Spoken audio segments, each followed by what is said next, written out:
Personal and public health will be impaired without healthy environment. And a healthy environment relies on proper sanitation. This brings us to our focus today, environmental sanitation, which encompasses the collection and safe disposal of all types of waste to protect and enhance community health and quality of life. Welcome to Hued Hour, the flagship program of Hued Network, where we discuss key developments in the humanitarian and development space. I am your host, Amadine Ogbewi. And I am Joan Eze. Remember, your environment extends to your neighbor's space, making achieving a healthy environment a shared responsibility. Absolutely. Today on Hued Hour, we will explore the challenges and strategies related to environmental sanitation worldwide, along with the latest news on the current state of affairs. Let's take a look now at the headlines. India records reduction in infant mortality via sanitation efforts. Oman launches environmental sanitation initiative. African Water Facility secures 12 million euro funding. Uzbekistan establishes inter-institutional working group. Now let's go on a break. When we return, we'll delve more into environmental sanitation.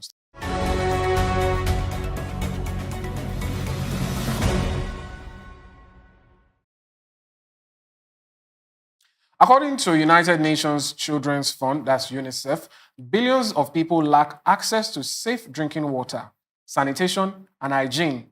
This is commonly known as WASH. And this poses severe risk, especially to children. Each day, hundreds of children under 5 die from preventable diarrheal diseases linked to inadequate WASH services. Many miss out on vital nutrients and education due to illness from unsafe water. Urban and rural children, particularly those in climate-affected areas, are often most disadvantaged. During humanitarian crises, the risk increases, with children in conflict zones nearly 20 times more likely to die from diarrheal diseases than from violence. While billions have gained access to basic drinking water and sanitation since 2000, many of these services remain unsafe. Numerous homes, healthcare facilities, and schools still lack soap and water for hand washing, raising health risk, especially for young children who are more susceptible to diseases like diarrhea. According to World Health Organization, 73% of the world's population used safely managed drinking water services in 2022. 3.5 billion people lacked safely managed sanitation services in the same year, and 2.0 billion people lacked hand-washing facilities with soap and water at home, again in 2022. The WHO says that in 2016, 13.7 million deaths occurred due to modifiable environmental risk, accounting for 24% of global death. Nearly 1 in 4 deaths worldwide are linked to environmental conditions. Unhealthy environmental conditions impact a wide range of diseases and injuries, with non-communicable diseases like ischemia heart disease, chronic respiratory diseases, and cancers being the most frequent outcomes. Additionally, injuries, respiratory infections, and strokes are also significantly affected. Indeed, environmental sanitation plays a vital role in achieving the Sustainable Development Goals by addressing critical issues related to health, water, and sustainability. Effective sanitation and waste management not only enhance public health, but also contribute to environmental protection in communities. The following SDGs are particularly relevant to the promotion of environmental sanitation. We have the SDG 3 on good health and well-being, SDG 6 on clean water and sanitation, SDG 11, sustainable cities and communities, SDG 12, responsible consumption and production, and SDG 13, climate action. Now we'll go on a break, and when we return, we'll take a look at some examples from across the globe on environmental sanitation's progress so far. Stay with us.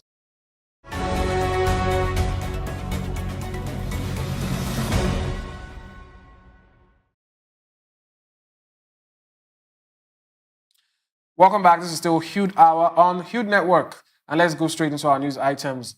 India's Swachh Bharat mission, SBM, has made significant strides in improving public health by reducing infant and under 5 mortality rates, saving approximately 60,000 to 70,000 lives each year.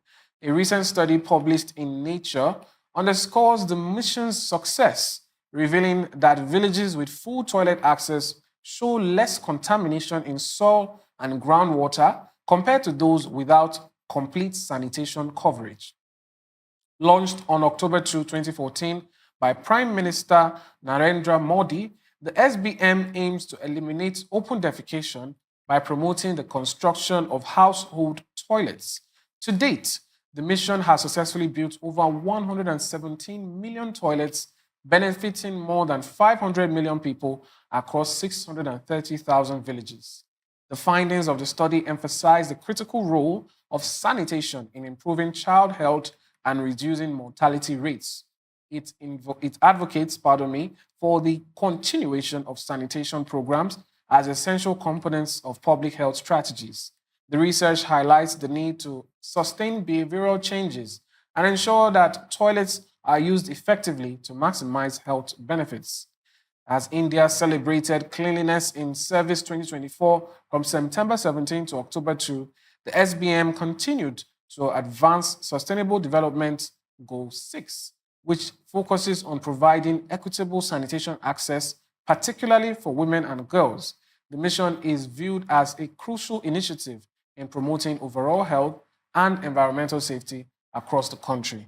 Well, that's India there for you, doing their best to, fix the issues around sanitation. Yeah. And I'm really curious about how they are building household toilets for people. And I just try to put myself in the shoes. I know we're talking about regions that might not be so developed, but it's interesting having this situation where you're in your home and for some reason or another, you have not made opportunities to have indoor sanitation or within your home household toilets. And then to see the government and the SBM show up and say, you know what, don't worry about that. We're here to handle that for you. I think it would really put a smile on the face of Indians out there. We've seen the numbers over hundreds, 170 million household toilets. Yeah. And we have 500,000. yes, a million people have being benefited. benefited by this. So I think it's a good one for those persons from their point of view, knowing that my government has got my back as regards this. And if it's so important for them that they have to come into my home to build my own toilets, it must be an important issue that I should also take seriously. Yes, obviously, the rate of open defecation and the spoiling of groundwater and soil has actually triggered this action of the SBM and India, of course, because imagine you don't have access to good toilets. Yeah. The only place you can run to is the ground Right outside, outside, of course. So I feel this action that they've taken to build toilets, provide accessible toilet for households, for people in their various homes, is a very good way to start with the environmental sanitation. Indeed. All right, let's move over to the next news item we have. Here, the Environment Department of South Al-Sharqiya Governorate in Oman has launched the Environmental Sanitation Initiative to enhance cleanliness in various locations. This extensive campaign focuses on cleaning valleys and residential areas, involving multiple government agencies, private organizations, and volunteers of all ages. And of course, here we have Engineer Saeed bin Nasir Al Abdali, Director of the Environment Department, highlighted that the initiative supports the governorate's vision for a healthier environment aligned with sustainable development goals. He emphasized the dual benefits of improving neighborhood aesthetics and reducing pollution's harmful effects on wildlife and water resources. Addressing the critical issue of plastic waste, which he called a silent disaster, Al Abdali stressed the need for alternatives to plastic and fostering a recycling-friendly ecosystem. Okay, so it's very important to note that Oman has built or carried out an initiative to go to residents, to curb out environmental disaster. And it has two reasons. This is to build aesthetics in people's homes. Aesthetics, that's to make sure that there's creativity, your home is looking very hospitable and very nice. And of course, to end pollution and water disaster. And of course, this aspect of tackling recycling is a very, very good one. He calls it a silent disaster. Yes, it's a silent one because people don't, you imagine you finish taking a bottled water or a bottled drink and you just trash it anywhere you feel like. It constitutes environmental nuisance. So for Al Abdali to take up this initiative to say, okay, this silent disaster, it's time for it to go in order to bring back a good environment, sanitation, and all of that. And I think one of the messages perhaps we'll continue to push as the program goes along is how environmental sanitation is a public health issue, because I think we all know that clean environments is much better. I particularly love the multi-sectoral approach.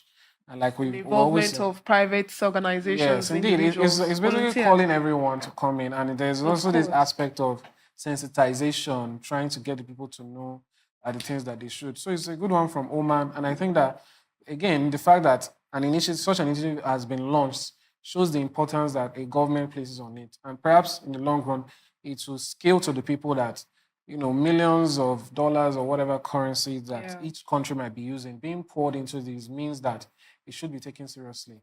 Anyway, that's how we end this segment of the program. We'll go on a break, and when we return, we'll bring you two more news items just to round up what is happening on the global perspective as regards environmental sanitation.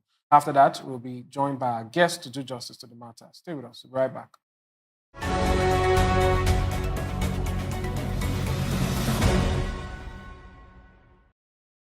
Welcome back. And now to our next news item. The African Water Facility has announced a new funding initiative, the African Urban Sanitation Investment Initiative, also known as OSSI, and secured it with 12 million euros from the Nordic Development Fund, launched on August 27, 2024, during World Water Week. OSSI claims to enhance access to safe and sustainable sanitation across African cities. Over the next decade, the initiative plans to mobilize $320 million to support 50 sanitation projects, providing safely managed sanitation services to at least 15 million people in urban areas and generating $7 billion in downstream investments. 10% of this funding is expected to come from climate-focused sources.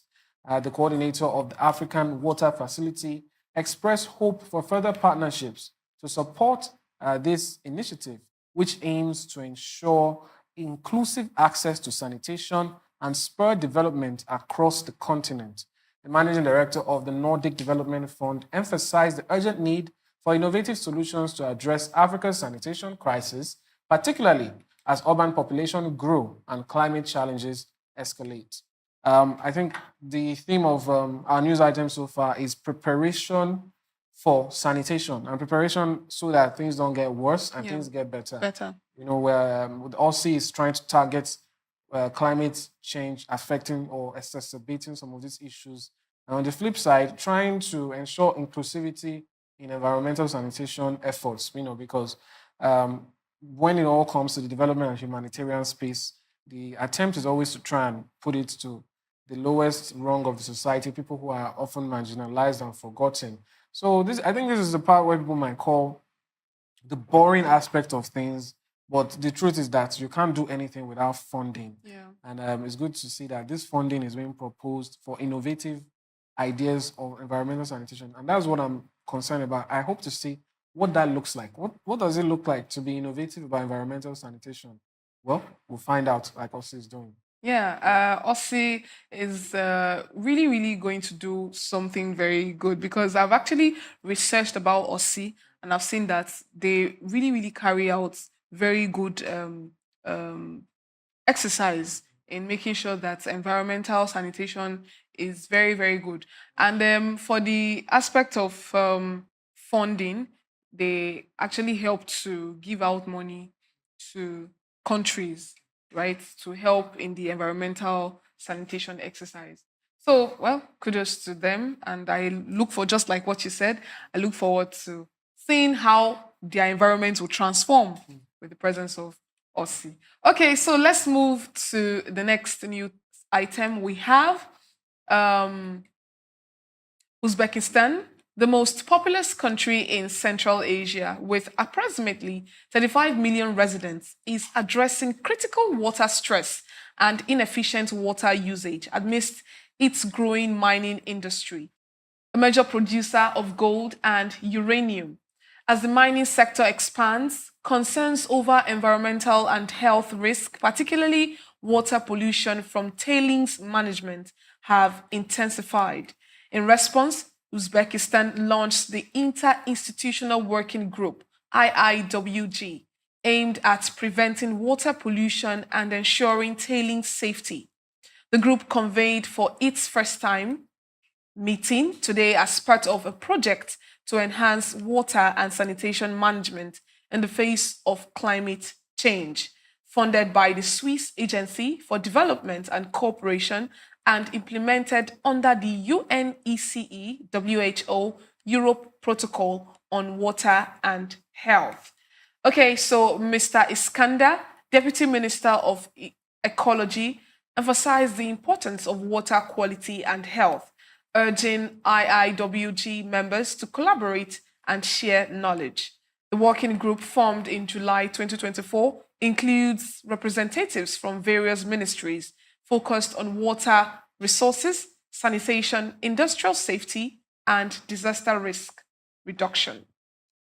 Okay, that's a very good one from Uzbekistan. And, they are actually one of the largest, most populous Central Asia country with a population of 35 million people. And they've made sure that with the presence of their mining aspect of their economy, they want to address the environmental crisis that they are experiencing due to the economic, will I say, gifts, right? And they've set up an interinstitutional group to carry out this particular exercise to make sure that the environment is on point. Yeah, it's a good one. Like you said, sometimes countries are blessed with some natural resources that can tend to turn into a curse, and it's good to see Uzbekistan, Tackling trying the to issue. get ahead of it and say, okay, well, we have the blessings, we are going to work so that they don't turn into something else. And it's a good one, and I like again the interinstitutional aspect of it and the way there's always a need for collaboration, and we just want to see what that keeps looking like, and what efforts, or pardon me, what results these efforts tend to end up in at the end of the day. So we'll pay attention to Uzbekistan more and see how far they go with that alongside other nations. Well, that's all we'll take on this segment of the program. We'll take a short break. When we return, we'll be joined by a guest to do justice to the matter. Speaking on the person of Mr. Eneojo, he's an environmental health expert and officer, and he will be here to speak on environmental sanitation and the way forward. Stay with us. We'll be right back.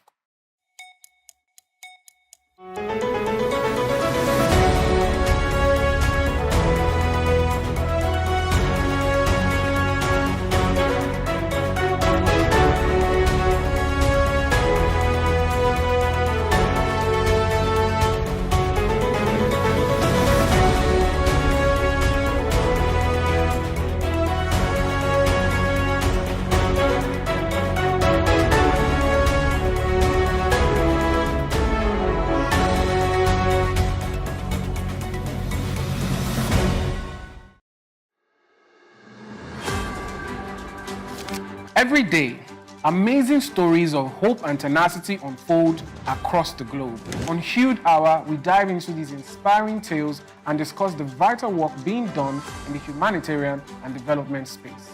Humanity has never faced a shortage of challenges, yet we rise stronger through teamwork and determination.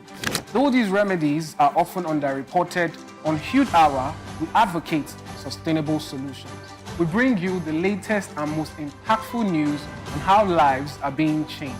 We engage with young change makers and experts who provide valuable insights into relief efforts and the challenges faced by local communities through a global perspective. Join us every Wednesday by 8 a.m. on Hued Network's YouTube channel as we embark on this journey of positive change.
Welcome back. If you're just joining us, this is still Hued Hour on Hued Network. We've been joined now in the studio by a very special guest, an expert in the field, Mr. Sanitarian Tijani Egene Eneojo. He is an environmental health specialist and also with the council in Nigeria. He's here to do justice to the issue at hand, which is environmental sanitation. Welcome to the program. Thank you for having me. Thank you. All right, we'll start with the basics just to get into it. As we currently speak, there's still a lack of access to sanitation, facilities and clean water. So let's start with that basic aspect of it. When we talk about water generally, people see that something that is everywhere and is very regular and free. How much importance is it simply having clean water to the aspect of environmental sanitation? Yeah, when you go into the details of water, water is generally and universally acceptable to all. Or anything that alter the quality of water, make it unwholesome for human consumption. Then water is everywhere, but the purity of water cannot be ascertained. And that is as a result of our attitude, individual contribution, from small to the end. Everybody contributes to the lack of quality water in our society. So when you take your attitude, how do you dispose your waste? Let's start from waste. How do you manage your waste? In a family, when the child is going to toilets, they make use of, is it diapers or pampers? After the child defecates, how do you manage that waste? It becomes an issue. So many people channel their soak away into the body of water. That is an issue. So many people channel their pipe from the toilet into the gutter on the road, right? And when rain falls, it washes away all this thing into the body of water. During the dry season, you see people going to toilet here and there in an open space. When rain falls, what's happened? It washes away the surface soil into the body of water. And there are communities down the drains that need that water for their drinking, for their cooking, for their washing, and other agricultural activities. And when water is unsafe, it brings about different kinds of disease, like cholera, like dysentery, like typhoid, gastroenteritis generally, and other diseases that arise as a result of poor water supply or poor sanitation generally. So long and short of it, water is very important. Water is life. Yes, water is life. If you drink a healthy water, you see how you look okay. That is why the World Health recommends you to drink enough water, even before bed and after bed. That is why when you wake up in the morning, the first thing you need to do before you brush is to take at least a glass of water. And that water, if it's clean, you will be healthy. But if it's not clean, it poses you to different other health associated diseases, as earlier mentioned. All right, John, just before you come in, let's take just some look at some statistics and just to get your response. On sanitation, this is coming from the WHO, like we said earlier, 3.5 billion people lacked safely managed sanitation services in 2022. On hygiene, 2 billion people lacked hand washing facilities with soap and water at home in 2022. But let's stick to the sanitation aspect now. 3.5 billion people lacked safely managed sanitation services in 2022. This is a big issue considering the total number of the world's population. Yeah. So the question is, who would you attribute this to? When, if let's assume we wanted to make it sort of where we're apportioning blame so we can solve the issue. Who are the stakeholders involved to ensure this number drops drastically, or why it even got to this place in the first place? Now, when you talk of sanitation, that number is huge, right? And if you talk about sanitation, it is everybody's responsibility to reduce it, starting from the household. Yes, starting from the household. And if you look at it critically, you see that one of the factors that contribute to this poor sanitation is overpopulation and lack of access to toilet facilities, lack of access to water facilities, poor housing. If you go to some places, you see they are still living in a slum.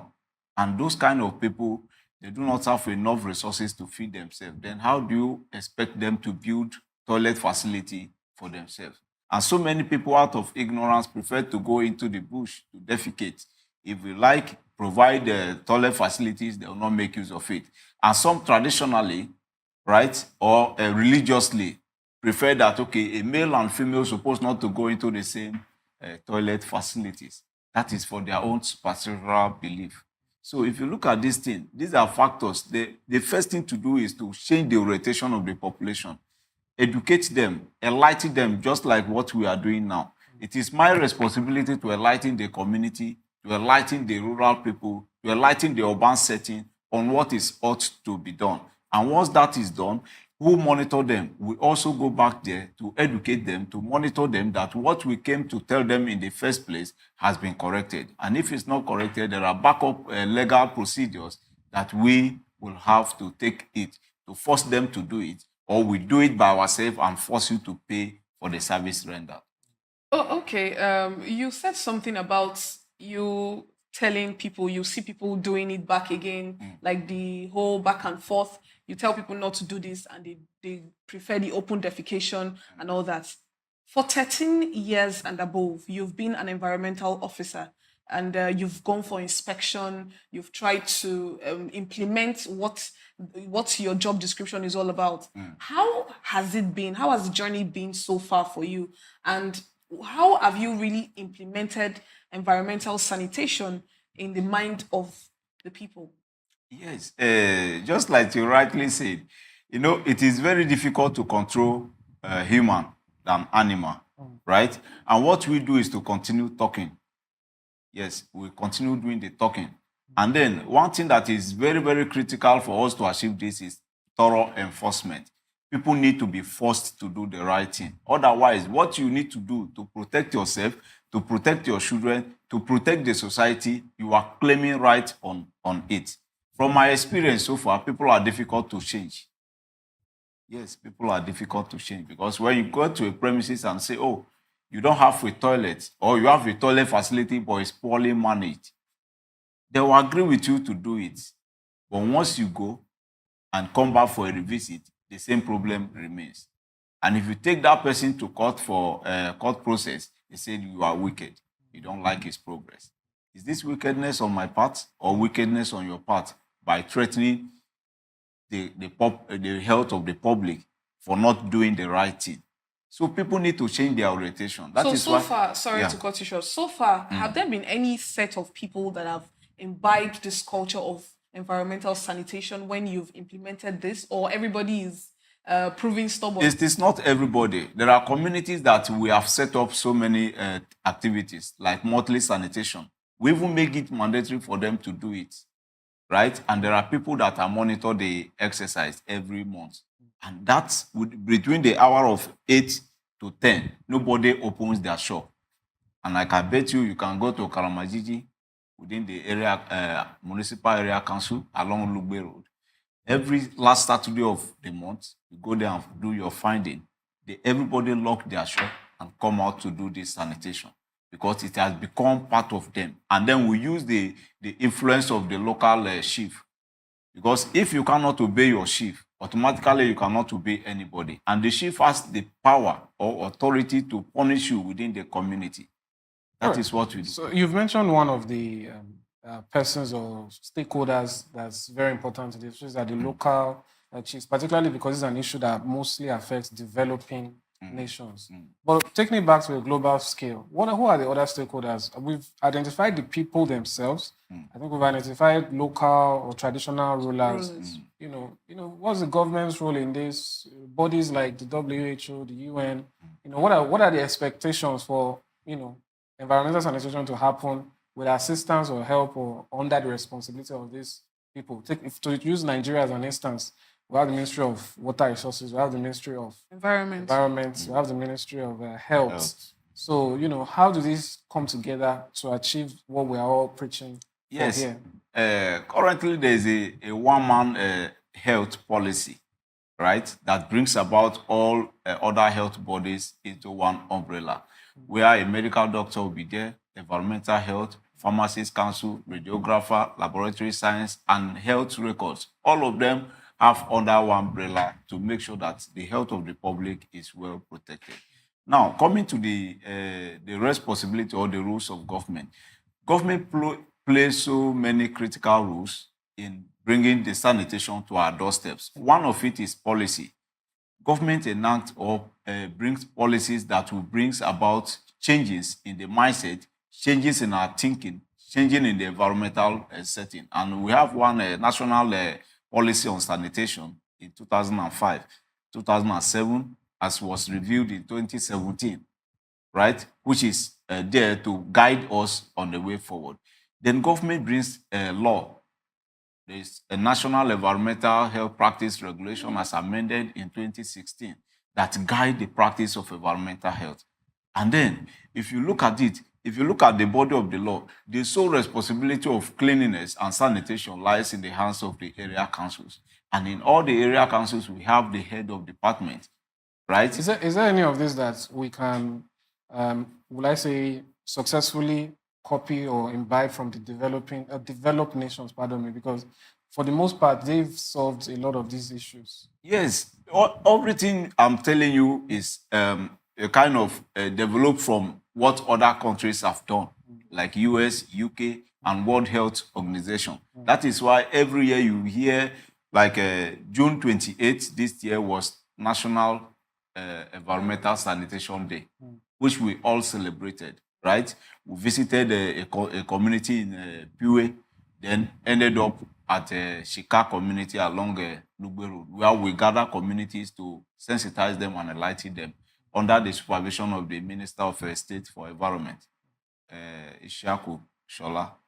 So you can see that government has a role to play, and they are not doing it on their own. They are looking at the policies of other governments that have worked, other developed nations like US, UK, Canada, that has worked for them. So they are bringing it back, then marry it with our own culture and our own activities and level of understanding. You see that those things are gradually coming to play.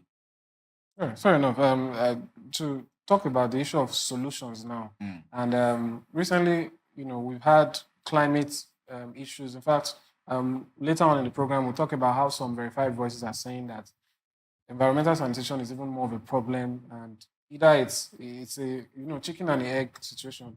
Some persons will say it causes climate change. Others will tell you that where there's climate change, environmental sanitation is also an issue. So what's the connection there? And speaking of to solutions, how do we begin to do these things? Like taking a look at our news items, we talked about how Oman is trying to revamp its environmental sanitation. We even saw other countries actually trying to make profits from environmental sanitation. So if you can let us know a little bit about that, maybe people can understand that other than the health aspect, there's also maybe they are more The encouraged economic by aspect of it. the economic aspect of it. So. Now, if you look at sanitation, it's a very broad topic to be discussed. And if you go through critically, 78% of what is affecting us today, either health-wise, arises from poor sanitations. Now, you go into the bush, right, to defecate. The moment you come out, you come to the bush, you see that in your environment there are no flies at that point in time. But when the tip of the feces comes out, you begin to hear flies coming around. Because of what? They have high sense of what? Smelling. And when they perch on these feces, they carry the germs on their body, on their skin, on their mouth, then looking for where to drop. They can come into your kitchen and perch on the table, then your food mistakenly fall on the table, you pick it and you continue to eat it. Food can be hygienically prepared from the farm to the table, to the dining table, but at the point of eating it, you may eat it with contaminated hands, right? So all those things are attitude, individual attitude that need to be changed. Then if you talk of other factors that poor sanitation lead to climate change, yes, when you continue to keep a waste in one place and you do not take care of it, past there tomorrow, you see that waste begin to decay and begin to hear what? To perceive smelling. And when rain fall, it washes that into the body of water. And that thing can likely block the drainage systems, leading to internal flooding. This is not even as a result of opening of dam or anything. That is to tell you that poor sanitation can also lead to what? Flooding, even within your own household. So if you look at it, poor sanitation also contributes to the increase in expenditures economically. If you clean your environment properly, the money you need to spend on treatment of typhoid fever, malaria fever, cholera, dysentery, and any other diseases that may arise as a result of poor sanitation can be channeled into payment of your children's school fees. As a result of that, it improves your what? Your economic growth. So a lot needs to be done for us to live a healthy life. I used to say that if you want to live a healthy environment, sanitation is the key. If you maintain sanitation, proper sanitation of your premises, you will live healthy. Because when you see, okay, for instance now, you want to live a green environment, you plant different trees. A tree you plant today may not yield a fruitful result today. But as a result of you continue to water the fruit, it will continue to grow. And it will come to a point you plug a fruit from that tree. Plugging a fruit from that tree is not only the answer, but the tree you planted take away carbon dioxide from you, which is one of the contributing factors to climate change, right? So when you do all those things, you relieve yourself from all other things that you need to do and do the proper thing. You see that sanitation will continue to be at the forefront. And once everybody put it on the mouth of everybody in the society, we will achieve greatly. So sanitation is the key for us to live a healthy life. I think that's a wonderful note to end it on. Thank you so much, Mr. Tijani, for your experience, your expertise so far. Hopefully, the agenda, we're all partners in progress now. We're all pushing the environmental sanitation agenda. Hopefully, it yields results. Thanks so much once again for coming. Thank you for having me. Thank you. See you next time. Continue the good work. Thank you. Thank you. So that's how we round up this segment of the program. We've been talking with Mr. Tijani. He is an environmental health officer. Has also been with the Environmental Health Council of Nigeria. We'll end this part of the segment now, and we'll go for our verified voices to hear what these voices are saying on the issue of environmental sanitation. Stay with us. We'll be right back.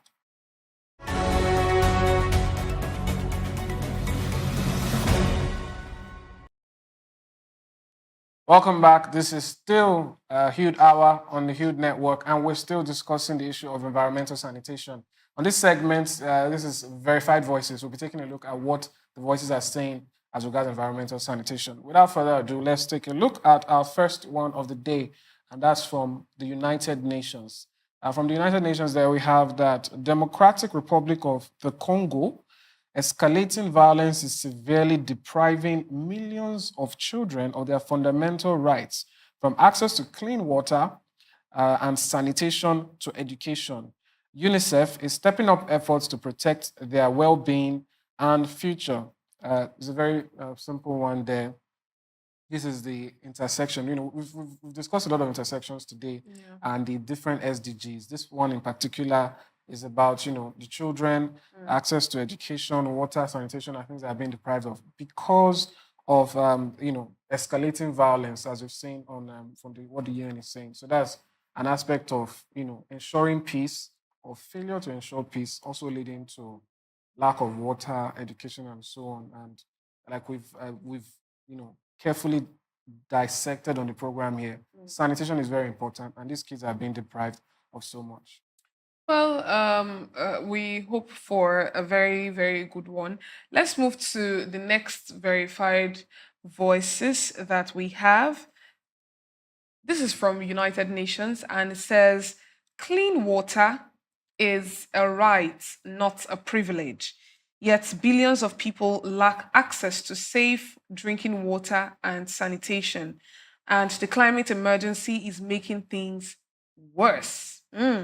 Okay, the pictorial representation you have there, you're seeing clean water is human rights, privilege cancelled. And the global goals aim to address the water crisis and ensure access for all. I think what's really, really caught my attention there is clean water is a right, not a privilege. You're not privileged to have clean water. It's your right to have clean water. And yet billions of people lack access to safe drinking water and sanitation. It's not really a good one at all. Yeah. Indeed, the UN has put it out there again, and I think it's, we need to look at it the right way. Like we said during the conversation, we really broke down the importance of water because I think a lot of people, actually, when we think about it, have become so privileged that they think that water is something that can be found just anywhere and everyone. But then we are beginning to see that a lot of people are being impoverished due to this. I will take a look at our next verified voice there. We have from UN Water. They say toilets are a place for peace. 3.5 billion people live without a safe toilet all over the world. Sanitation is under threat from conflicts, climate change, disasters, and neglect. This is just the UN Water further stressing how important toilets are, because I think, again, when it comes to environmental sanitation or sanitation in general, we have to understand that these things matter, and it's not just about the broad concepts. If you do not defecate in the open, it means it's being done safely with these toilets. So that's why they matter. That's the UN Water speaking, because you'd expect UN Water should, stick to rivers and oceans, but it shows you it's a broader topic than most people understand. Yeah. And it's a good one to hear from the verified voice. Okay, now we have the last verified voice. This is coming from the World Bank Water. Amadine took the UN Water, and now I'm taking the World Bank Water. So it's asking a question. Did you know developing countries invest $164.6 billion yearly in water? That's $164.6 billion yearly in water, but only 1.2% of budget go into it, compared to 4% for transport and energy. For more, you can see the link. You can get more stories from that. This is a very, very huge question to ask the world. Did you know developing countries invest $164.6 billion yearly in water, but only 1.2% of budget go into it? Yeah. That's not fair at all. Indeed. Compared to what we get for transport and energy, Yeah. it's all still quite little, but again, I think it shows that water needs to be taken much more seriously in the environmental sanitation agenda. So that's how we round off the program for today. Don't forget to join us once again on Hued Hour, on the Hued Network, where we bring to you developments within the humanitarian and development space, and we break down each of these issues to offer more solutions advocate for better ways to do things, and ensure that we all have a better life at the end of the day. Thanks so much for joining us today. I am Amadine Ogbewe. And I am Joan Eze. Thank you, and bye for now.